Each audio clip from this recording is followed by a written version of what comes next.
Life wasn't perfect, but I thought it was good enough. My wife, Sarah, and I had been married for 6 years. We weren't exactly a textbook romance, but we were solid, or so I believed. We had our inside jokes, our favorite shows to binge-watch, and our little rituals, like Saturday morning coffee runs. Looking at us from the outside, you'd think we had it all together. But even the most stable homes can hide cracked foundations. I first noticed the changes about 6 months ago. They were subtle, small enough that I could have written them off as nothing. Sarah stopped laughing at my dumb jokes. She was spending more time at work, often coming home late with vague excuses about deadlines and last-minute meetings. Her phone was always glued to her hand, and she started sleeping with it under her pillow. At first, I thought I was imagining things. Everyone gets busy. Everyone has bad weeks. But when she forgot my birthday, the same woman who used to bake me elaborate cakes and plan surprise dinners, it stung. She apologized profusely, but something about her tone felt rehearsed, like she was ticking off a box. "It's just work," she said when I asked if everything was okay. "This project is killing me." I wanted to believe her. God, I wanted to believe her. I told myself she was just stressed, that maybe I'd been too wrapped up in my own routine to notice how much pressure she was under. So, I did what any good husband would do. I gave her space. I tried harder. I started cooking dinner more often, left her little notes around the house, and planned a weekend getaway for the two of us. She smiled and thanked me, but the light in her eyes was dimmer than I remembered. One night, I woke up around 2 a.m. and found her sitting on the edge of the bed, staring at her phone. When I asked what she was doing, she jumped like a guilty teenager caught sneaking out. "Couldn't sleep," she mumbled, tucking her phone under the pillow. "Go back to bed." Her explanation didn't sit right with me, but I let it slide. After all, what was I supposed to do? Accuse my wife of what, exactly? Paranoia wasn't a good look, and I wasn't about to start acting like a jealous lunatic. But then there were the whispers, the ones I couldn't ignore. Friends began to ask if Sarah was okay, if we were okay. My sister, ever the blunt one, asked if we were having problems. I laughed it off, saying Sarah was just busy with work, but the seed of doubt was already planted. One night, as we sat across from each other at dinner, I watched her scrolling through her phone, her fork hovering over her plate. "Who's that important?"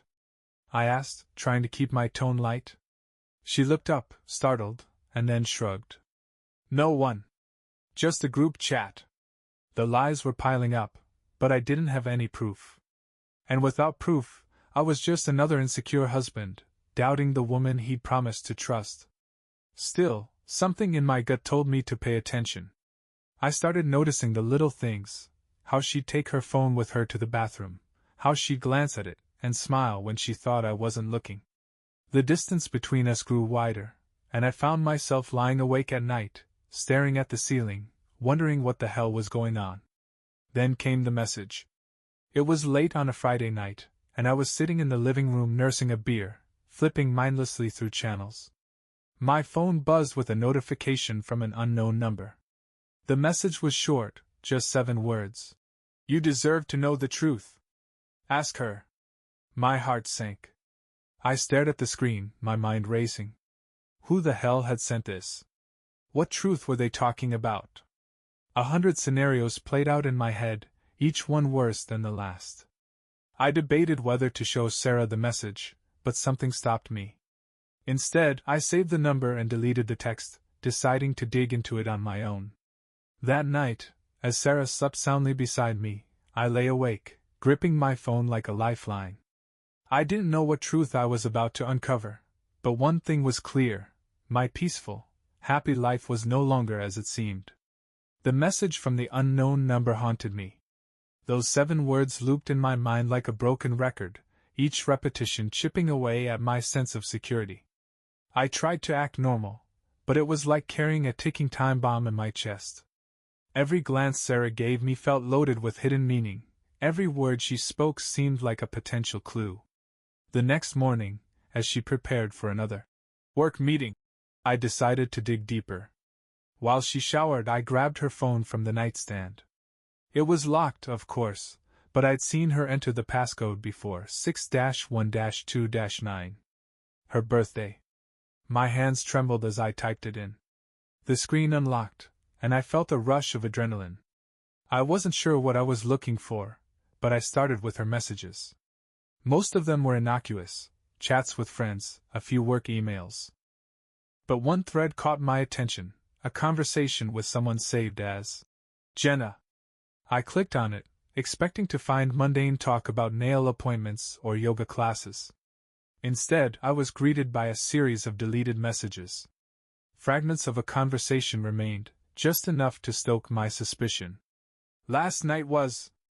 I can't stop thinking about. Are you sure he doesn't? My blood ran cold. I scrolled up, but the rest of the conversation had been wiped clean. It was clear Sarah was hiding something, and this, Jenna, wasn't who she claimed to be. I heard the water turn off in the bathroom and quickly put her phone back. My heart pounded as I returned to my spot in bed, pretending to scroll through my own phone. When she walked in, wrapped in a towel, she gave me a quick smile before grabbing her phone and heading to the closet to get dressed. I couldn't help but notice the way she clutched it, like it was a lifeline. That day, I made a decision. I needed answers. And if Sarah wasn't going to give them to me, I'd find them myself. I started small. Over the next few days, I paid closer attention to her schedule. She claimed to be working late more often, but when I checked the company's website, I found no mention of any big projects or deadlines. Her excuses were flimsy at best, but I didn't confront her yet. I needed more evidence.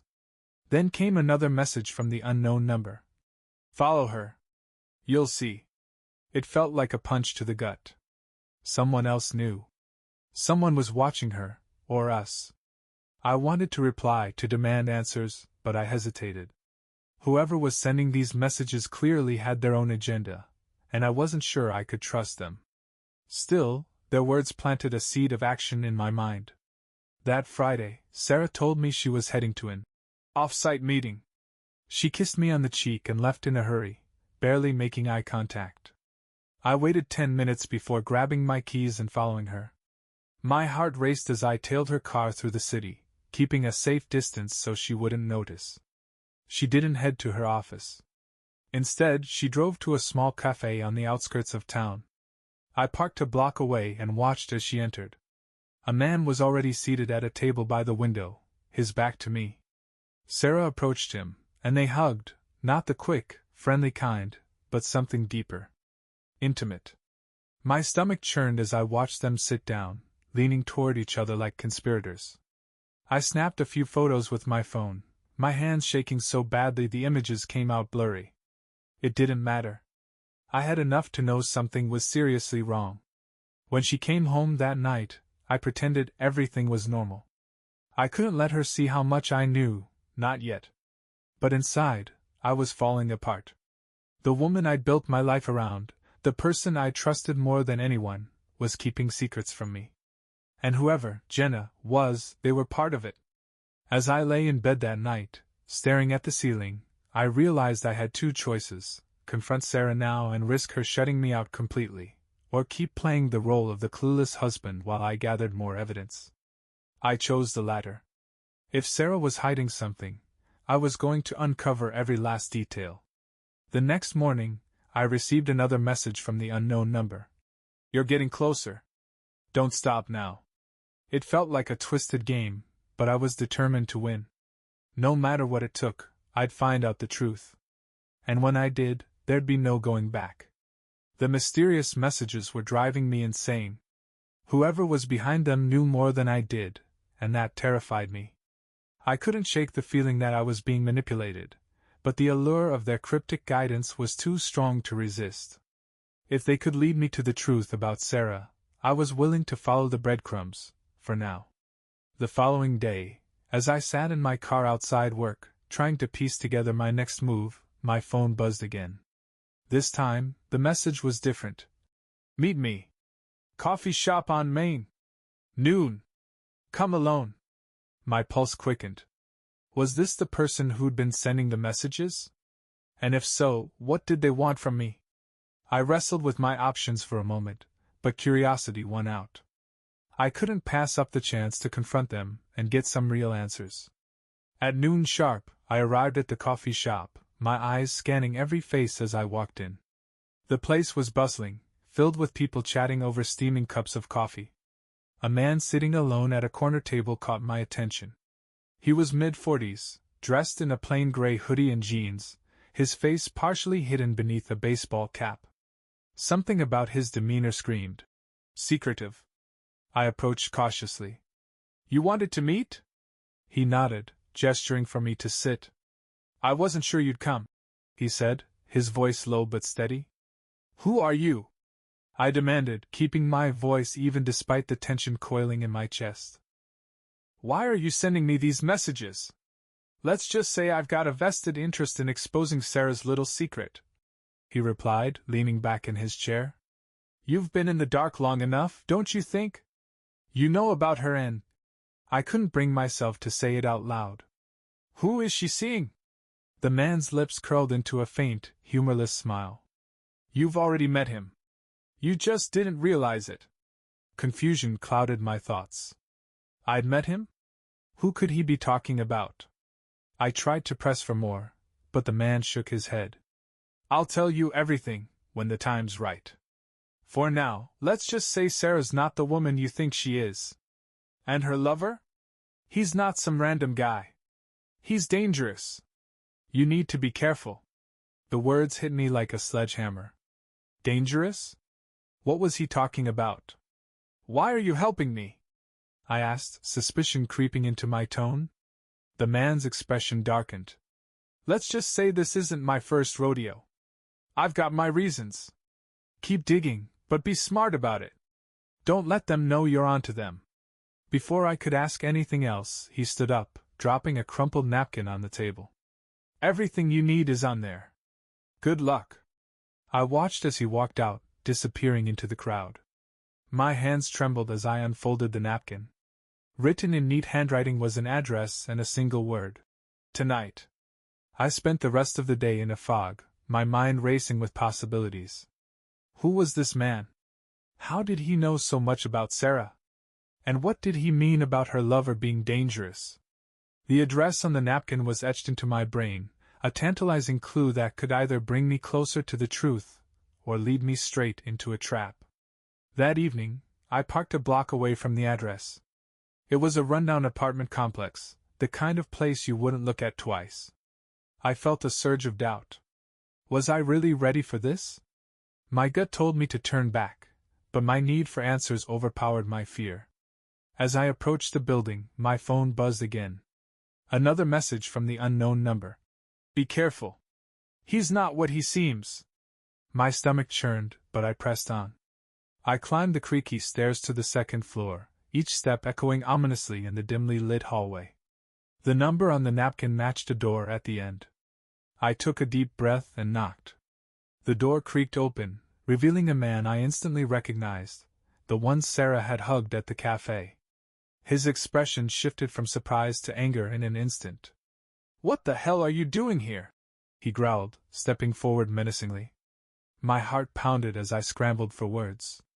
"I know who you are. I know about you and Sarah." His eyes narrowed, and for a moment I thought he might hit me. Instead, he stepped back, a twisted smirk on his face. "You have no idea what you're getting yourself into." The door slammed shut, leaving me standing there, shaken but more determined than ever. Whoever this man was, he wasn't just some fling. He was a threat. And if I wanted to protect myself, and uncover the truth, I'd have to dig deeper than I ever imagined. The confrontation at the apartment left me rattled, but it also fueled a fire inside me. The man Sarah was involved with wasn't just some random fling. He was hiding something, and I was determined to find out what. The stranger at the coffee shop had warned me to be careful, but I couldn't afford to play it safe anymore. My marriage was falling apart, and every clue I uncovered seemed to lead me deeper into a web of deceit. The next morning, I called in sick to work and set up camp in my car outside the apartment complex. If Sarah's lover was dangerous, as the stranger had implied, I needed to understand why. Hours passed with no sign of him. My phone buzzed occasionally with texts from Sarah, asking about my day and when I'd be home. Her words felt hollow now, like a script she'd memorized to maintain the illusion of normalcy. Around noon, the man finally emerged. He was tall, broad-shouldered, and carried himself with the confidence of someone who knew how to handle trouble. He didn't look like a typical office worker or someone Sarah might have met at yoga class. No, this man had a presence that screamed, "Danger!" I tailed him discreetly as he drove across town, my heart pounding with every turn. He stopped at a warehouse on the outskirts of the city. The place was surrounded by a chain-link fence topped with barbed wire, and several unmarked vans were parked outside. He entered through a side door, and I parked far enough away to avoid suspicion. What the hell was Sarah mixed up in? I waited for nearly 2 hours before he reappeared, carrying a duffel bag that looked heavy. My mind raced with possibilities: drugs, weapons, something worse. I snapped a few photos with my phone, determined to piece together the puzzle. As he drove off, I stayed behind, hoping to get a closer look at the warehouse. The place gave me the creeps, but I needed answers. Finding a gap in the fence, I slipped through and approached the building. The windows were covered, but I could hear faint voices inside. My curiosity nearly got the better of me, but I knew better than to push my luck. Just as I was about to leave, I spotted a piece of paper pinned to the door.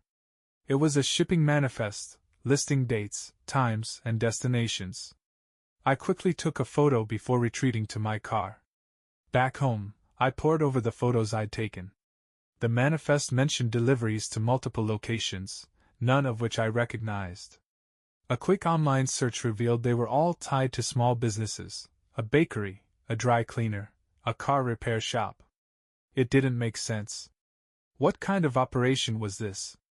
As I tried to connect the dots, my phone buzzed again. Another message from the unknown number. "You're closer than you think. Check her emails." The suggestion sent a chill down my spine. I'd never considered snooping through Sarah's personal accounts before, but desperate times called for desperate measures. That night, while she showered, I opened her laptop and guessed her password. It took 3 tries, but I finally cracked it: our anniversary date. Her inbox was a goldmine. Among the usual spam and work emails were messages from someone named Their conversations were cryptic but intimate, filled with references to the plan and promises to make it right. My stomach churned as I read the words. This wasn't just an affair, it was a partnership. One email in particular caught my eye. It was a forwarded message from M containing a link to a secure folder. The subject line read, "For your eyes only." My hand shook as I clicked the link, but a password prompt stopped me cold. Whatever was in that folder, Sarah didn't want me to see it. I copied the link and sent it to myself before logging out. When Sarah emerged from the bathroom, I forced a smile and acted like everything was normal. Inside, though, I was a mess. The more I uncovered, the less I recognized the woman I'd married. The next day, I contacted a friend of mine who worked in cybersecurity. I didn't give him the full story, just said I needed help accessing a password-protected file for a family emergency. He agreed to take a look and promised to get back to me within a day. That evening, as Sarah and I sat on the couch watching TV, I couldn't help but steal glances at her. She laughed at the show's jokes, sipped her wine, and leaned against me like nothing was wrong. But I knew better now. The mask she wore was slipping, and I was determined to tear it off completely. When my friend called the next morning, his tone was grave. "That file you sent me? It's encrypted with some serious security. Whatever's in there, someone really doesn't want it getting out. Can you break it?" I asked. He hesitated. "I'll try, but it'll take time. Be careful, man. If this is what I think it is, you're playing with fire." His warning hung in the air long after I hung up. I was no closer to understanding the full scope of Sarah's betrayal, but one thing was clear: I couldn't trust anyone, not even the woman I'd once thought I'd grow old with. The call from my friend left me reeling. The encrypted file was a fortress, and whatever was hidden inside had the potential to blow everything wide open. I had a gut feeling that the answers I sought, the truth about Sarah, the mysterious man, and their connection, were locked behind that digital wall. For now, all I could do was wait. But patience was running thin. As the hours dragged on, I decided to revisit the warehouse. The duffel bag the man had carried out lingered in my mind. What could have been inside? Drugs? Weapons? Something even worse? My imagination painted scenarios that grew darker with every passing second. I drove to the outskirts of the city late that night, parking my car in the same discreet spot. The warehouse loomed like a shadowed beast against the night sky. The barbed wire fence seemed even more menacing under the faint glow of the streetlights. My heart pounded as I approached the gap in the fence I'd slipped through before. This time, I came prepared, a flashlight, gloves, and a camera tucked into my jacket pocket. The air was eerily still as I crept toward the building. The same voices I'd heard before murmured from within, too faint to decipher. I circled the warehouse, searching for another point of entry. Finally, I found a window left slightly ajar. With some effort, I hoisted myself up and slipped inside. The interior was dimly lit, with the faint hum of machinery filling the air. Rows of shelves lined the walls, stacked with unmarked boxes. My stomach churned as I inspected one of the boxes, prying it open with a small pocket knife. Inside were stacks of cash, more money than I'd ever seen in my life. This wasn't just a warehouse, it was a front for something massive. Footsteps echoed in the distance, and I quickly ducked behind a stack of crates. 2 men entered, their voices growing louder as they approached. "We're making the next drop tomorrow night," one of them said. "The boss wants it done quietly." "What about the new guy?" the other asked. "Think he's ready?" "Doesn't matter. He's expendable." The men moved further into the warehouse, their conversation fading into the distance. My breath came in short, shallow bursts as I tried to process what I just overheard. Whatever operation this was, it involved serious money and even more serious danger. As I made my way back toward the window, I spotted something that stopped me in my tracks, a ledger lying open on a desk. The pages were filled with lists of dates, names, and amounts. One name jumped out at me immediately: Sarah. Her name was written next to several large sums of money, each one circled in red ink. My chest tightened as I snapped a photo of the ledger. This wasn't just an affair. Sarah was involved in something criminal, and the stakes were higher than I'd ever imagined. Back at home, I pored over the photos I'd taken. The ledger confirmed what I'd feared: Sarah wasn't just complicit, she was a key player. The money linked to her name wasn't pocket change. It was enough to change lives, or destroy them. My mind raced with questions. Was she being blackmailed? Or was she willingly part of this? I didn't have time to dwell. The next morning, my friend called with an update on the encrypted file. "I've made some progress," he said. "But there's something you should know. The file is connected to a network flagged by law enforcement. Whatever's in there, it's serious enough to have federal eyes on it." My stomach dropped. "What do you mean?" "I mean you're not the only one trying to uncover this. If you keep digging, you're going to attract the wrong kind of attention." His warning only strengthened my resolve. If federal agencies were involved, it meant the stakes were even higher than I'd thought. Sarah had crossed the line, and now I was in too deep to back out. That night, as I sat at the dining table, Sarah walked in, her smile as radiant as ever. She kissed me on the cheek and sat across from me, her phone in hand. "How was your day?" she asked, her tone light and casual. I wanted to confront her right then and there. I wanted to demand answers, to scream and shout until she admitted everything. But I held back. Instead, I forced a smile and replied, "Same old, same old." Inside, though, I was seething. I knew who she really was now, and I wasn't going to let her lies go unchecked. The only question was how far I was willing to go to bring her world crashing down. The game had changed, and the stakes were higher than ever. One thing was certain: This wasn't just about saving my marriage anymore.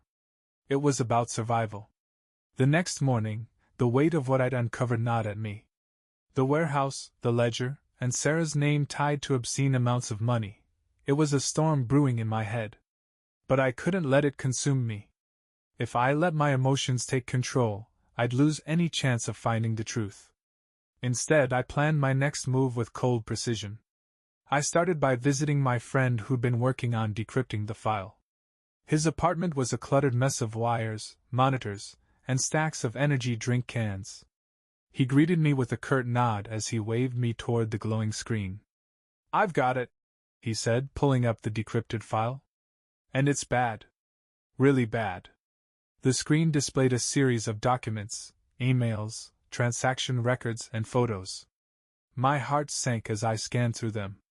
The emails detailed a smuggling operation involving not just money, but weapons and drugs. Sarah's name appeared multiple times, linked to accounts and meetings with people I'd never heard of.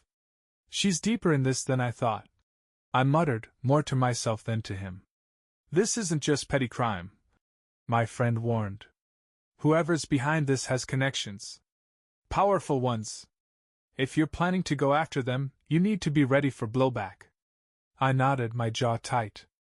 "Thanks for this. Keep it quiet. I'll handle the rest." That evening, I decided it was time to confront Sarah. Not with accusations or anger, but with subtle questions that would force her to reveal more about what she was hiding. I needed her to slip up, to give me something I could use. She was in the kitchen when I got home, humming a tune as she chopped vegetables.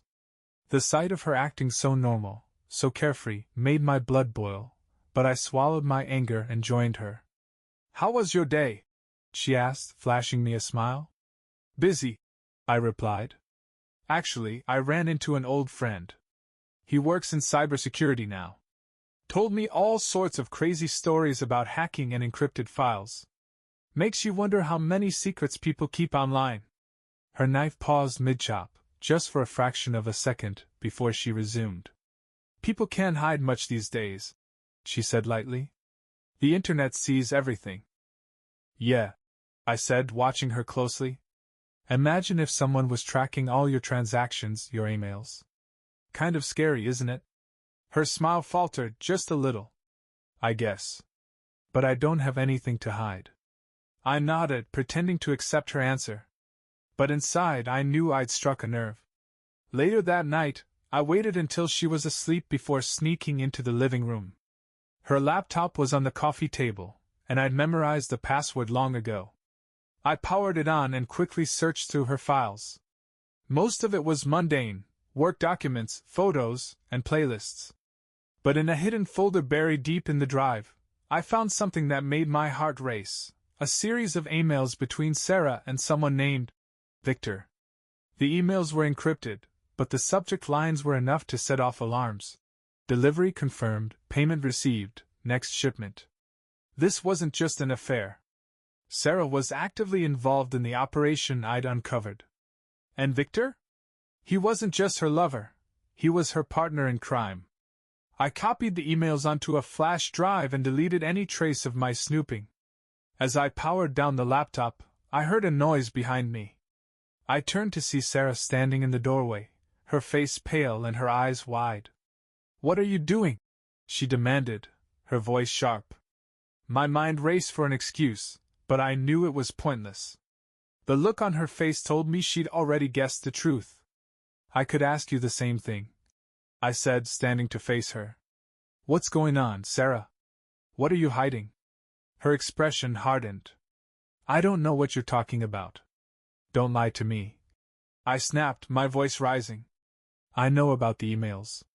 I know about Victor. I know you're involved in something illegal. So why don't you stop pretending and tell me the truth?" For a moment, she just stared at me, her chest rising and falling as though she'd run a marathon. Then, without a word, she turned and walked away, leaving me standing alone in the dark. The next morning, she was gone. No note, no explanation, nothing. Just an empty closet and a silence that screamed louder than any argument ever could. I stared at the space where her clothes used to hang, a sinking feeling in my gut. She was running. From me, from Victor, from everything. But she wouldn't get far. Not this time. I had the emails, the ledger, and the photos. I had everything I needed to bring her and Victor down. The game was no longer about uncovering the truth. Now, it was about justice. And I wouldn't stop until they paid for what they'd done. The silence in the house was suffocating. Sarah's absence wasn't a relief, it was a storm cloud hanging over everything. I sat at the dining table, staring at the flash drive in my hand, knowing that what I had could ruin her life. The weight of betrayal pressed down on me, but it wasn't just personal anymore. This was about justice, for me, and for whoever else had been caught in her and Victor's web. I started with the emails. I printed out every incriminating exchange I'd found on her laptop, arranging them in a timeline. The more I read, the clearer the picture became. Victor was the mastermind, but Sarah had been deeply involved. She wasn't just a pawn, she was a willing participant. One email stood out. "We can't afford any loose ends. Handle it. Victor." The words sent a chill down my spine. What did he mean by loose ends? My stomach churned as I realized that the stakes might be even higher than I'd thought. People's lives could be at risk. I decided to confront Victor directly. It was risky, but I needed to know who I was up against. Through one of the emails, I tracked down the address of a club he operated out of. The place was seedy, the kind of joint where deals were made in shadows and cash exchanged hands without questions. As I entered, the smell of alcohol and cigarette smoke assaulted my senses. I scanned the room, my eyes landing on a man sitting in a VIP section, surrounded by bodyguards. Victor. He was everything I'd imagined: sharp suit, cold eyes, and a presence that screamed power.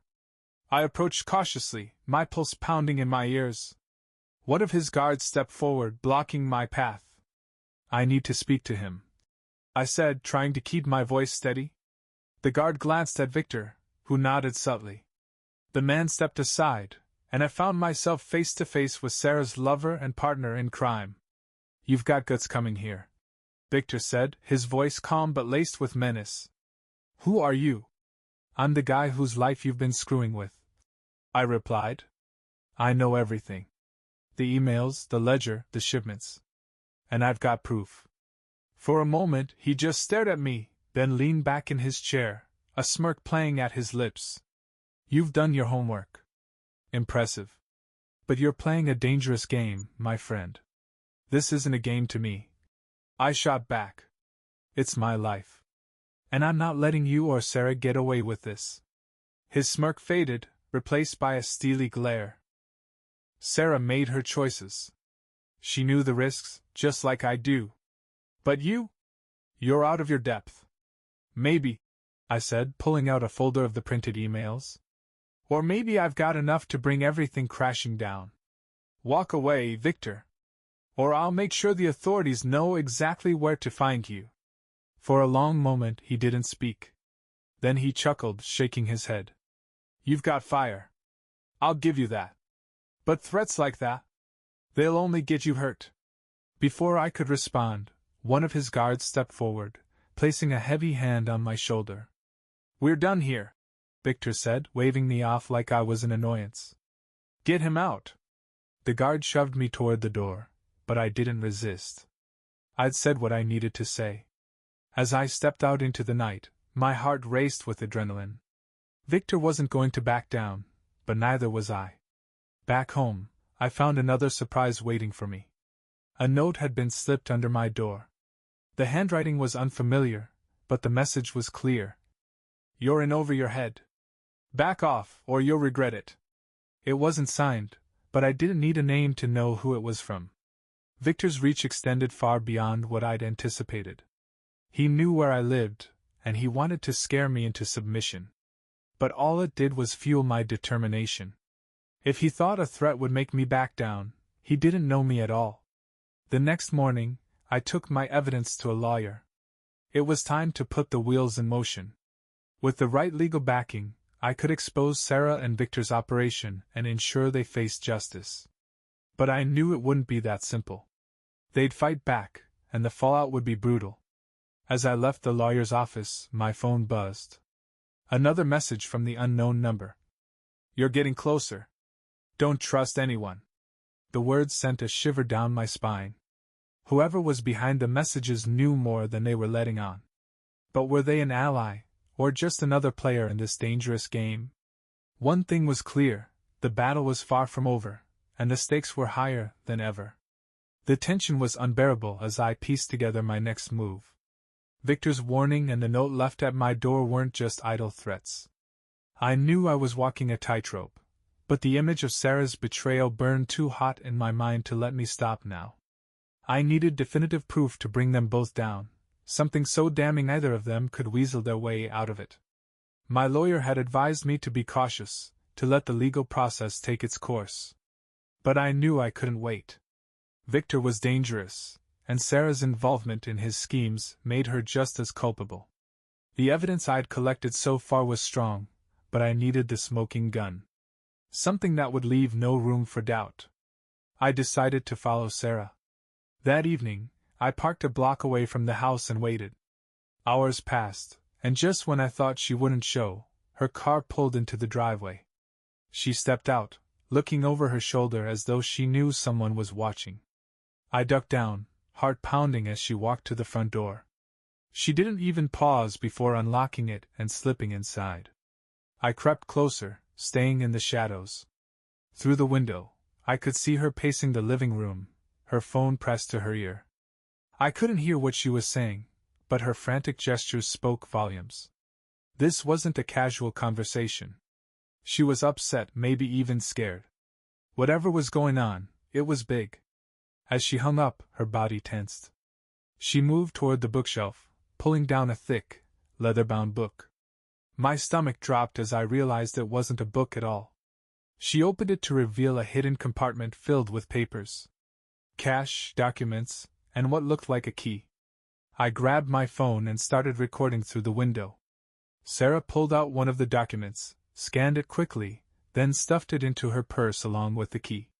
My breath caught as she hurried out the door, heading back to her car. Whatever she was doing, it wasn't good. I followed her, keeping my distance as she drove through the city. She stopped at a high-end hotel, the kind of place where discretion was guaranteed. I parked across the street and waited as she walked inside, her purse clutched tightly. My mind raced with possibilities. Was she meeting Victor? Someone else? The idea of catching her with him, seeing them together, filled me with both dread and determination. I waited 10 minutes, then followed her inside. The lobby was quiet, almost eerily so. A single receptionist manned the desk, barely glancing up as I slipped past. I spotted Sarah stepping into an elevator and quickly noted the floor she selected, 12. I took the stairs, my adrenaline carrying me up faster than I thought possible. By the time I reached the 12th floor, I was breathless but focused. I scanned the hallway, spotting her just as she knocked on a door. It opened, and there he was, Victor. He stepped aside, letting her in. My heart shattered as the door closed behind her. I moved closer, pressing my ear to the door. Their voices were muffled but unmistakable. Victor's tone was sharp, demanding. Sarah sounded desperate, pleading. I couldn't make out every word, but the snippets I caught were enough. "We can't keep doing this. It's too dangerous," she said. "You knew what you were getting into," Victor replied. "You don't get to back out now." I recorded everything, my hand trembling as I held up my phone. Then, as if fate had decided to intervene, the door suddenly opened. Victor stepped out, his eyes locking onto mine in an instant. "You," he growled, his expression darkening. Before I could react, Sarah appeared behind him. Her face went pale as she saw me, her mouth opening in shock. "What the hell are you doing here?" she demanded, her voice shaking. "I could ask you the same thing," I shot back. "But I think I already know." Victor's gaze flicked to my phone, realizing I'd recorded everything. His jaw tightened, and for a moment, I thought he might lunge at me. Instead, he grabbed Sarah by the arm and yanked her back inside, slamming the door in my face. I didn't wait around. I bolted down the hallway, my heart hammering as I made my way back to the car. As I drove away, my mind raced with what I'd just witnessed. Sarah and Victor weren't just partners in crime, they were accomplices in something far darker than I'd imagined. This was the proof I needed. But it came at a cost. Seeing Sarah with him, hearing her desperation, had torn something inside me that I wasn't sure would ever heal. There was no turning back now. The revelation had shattered the last remnants of our marriage, and the path ahead was clear. It was time to expose them both, no matter the consequences. After the confrontation at the hotel, I knew there was no point in holding back. My marriage was beyond saving, and the only thing left to do was burn the facade to the ground. Victor's threats and Sarah's betrayal had backed me into a corner, but they underestimated how far I'd go to expose the truth. The next morning, I got to work. I compiled every piece of evidence I'd gathered, the emails, the recordings, the photos from the warehouse, and the video from the hotel hallway. It was all there, an undeniable case against Sarah and Victor. They weren't just cheaters, they were criminals. I created a group message with Sarah's family, her closest friends, and a few of our mutual acquaintances. I attached the files, ensuring nothing was left out. My heart pounded as I wrote the accompanying message. To everyone who deserves to know the truth. For the past few months, I've been uncovering the double life Sarah has been living. This isn't just about infidelity. She's involved in something much darker, and the evidence speaks for itself. I've attached everything you need to see the full picture. I trusted her with my life, and she betrayed me in ways I never thought possible. This isn't easy to share, but I refuse to let her lies continue.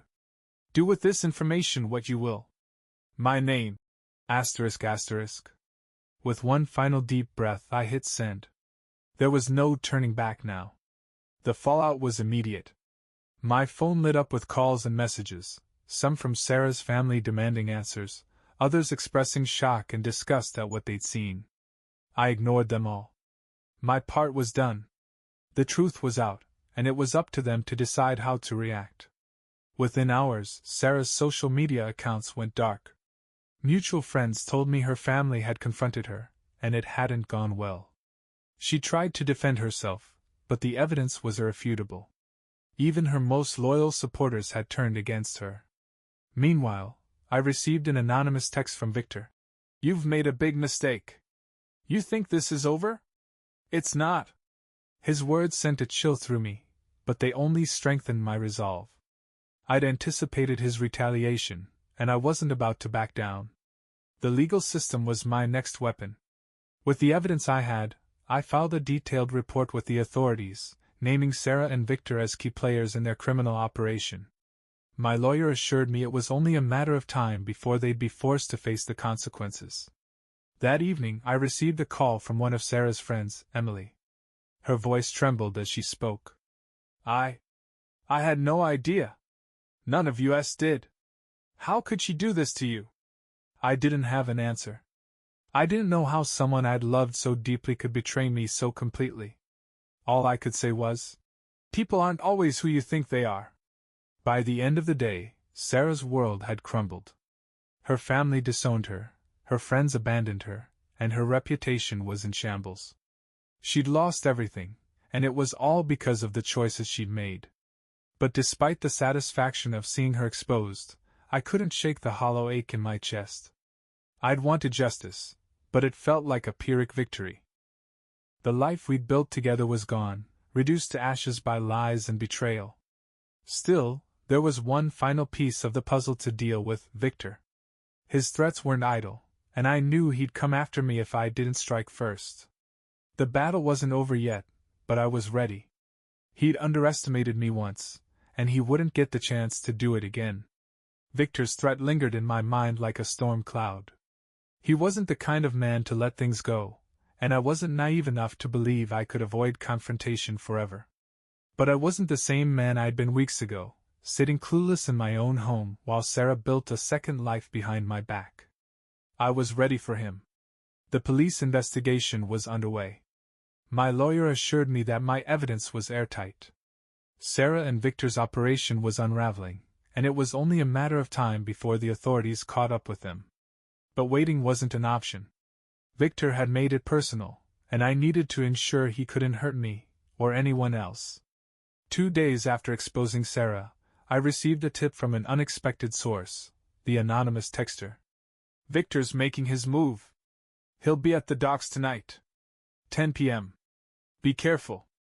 I debated whether to trust the message. This person had guided me so far, but I couldn't shake the feeling they had their own agenda. Still, the docks were Victor's domain. It made sense he'd go there to regroup. I decided to go, armed with nothing but a hidden recording device and the determination to put an end to this nightmare. The docks were eerily quiet when I arrived. The air was thick with the smell of salt water and oil, and the only sounds were the distant creaks of moored ships. I parked my car at a safe distance and approached on foot, sticking to the shadows. It didn't take long to spot Victor. He was standing near a shipping container, flanked by 2 of his men. A heated argument was underway, and though I couldn't make out every word, the tension was palpable. Victor's voice carried over the night air, sharp and commanding. "We clean this up now," he barked. "No loose ends. I don't care what it takes." The phrase sent a shiver down my spine. Loose ends. He was talking about me. I crept closer, my heart pounding in my chest. From my hiding spot behind a stack of crates, I activated the recording device, capturing every word. "The cops are sniffing around," one of his men said. "We need to shut this down, Victor." "We will," Victor snapped. "But first, we deal with the idiot who thinks he can play hero. He doesn't know who he's messing with." Adrenaline surged through me. I couldn't let him leave this place. Not with plans to come after me. Summoning every ounce of courage, I stepped out of the shadows. "Looking for me?" I said, my voice steady despite the fear gripping me. Victor turned, his eyes narrowing as he recognized me. "You've got guts showing up here," he said, a cruel smile spreading across his face. "Too bad it's the last mistake you'll ever make." His men moved toward me, but I raised my phone, playing back the recording I'd just captured. Victor froze as his own words echoed back at him. "The cops would love to hear this," I said. "And they will. Unless you back off. Walk away, Victor. You've already lost." For a moment, I thought he might order his men to attack anyway. But then he laughed, a low, bitter sound. "You think you've won?" he said. "This isn't over. You don't get to walk away from this." "Neither do you," I shot back. The sound of sirens cut through the night. My anonymous ally had come through again, tipping off the authorities. Victor's men panicked, scattering in different directions. Victor, however, didn't move. He glared at me, his expression a mix of rage and resignation, before finally raising his hands as the police swarmed the area. The aftermath was surreal. Victor was arrested on the spot, and within days, Sarah was taken into custody as well. The operation they'd built together crumbled under the weight of the evidence I'd provided. The authorities uncovered enough to ensure either of them would see the outside of a prison cell for a long time. As for me, I was free, but the cost was steep. My marriage was over, my trust shattered. The life I'd built with Sarah was gone, replaced by a grim understanding of how little I'd truly known her. But I was alive. I'd survived. Weeks later, I received one final message from the unknown number. "Good job. You did what had to be done." I stared at the screen for a long time, wondering who they were and why they'd helped me. But in the end, it didn't matter. They'd been right. I did what had to be done. As I stood on my porch, looking out at the sunrise, I felt a strange sense of peace. The nightmare was over. The pain would linger, but so would the lessons. I'd been betrayed, broken, and threatened, but I'd emerged stronger.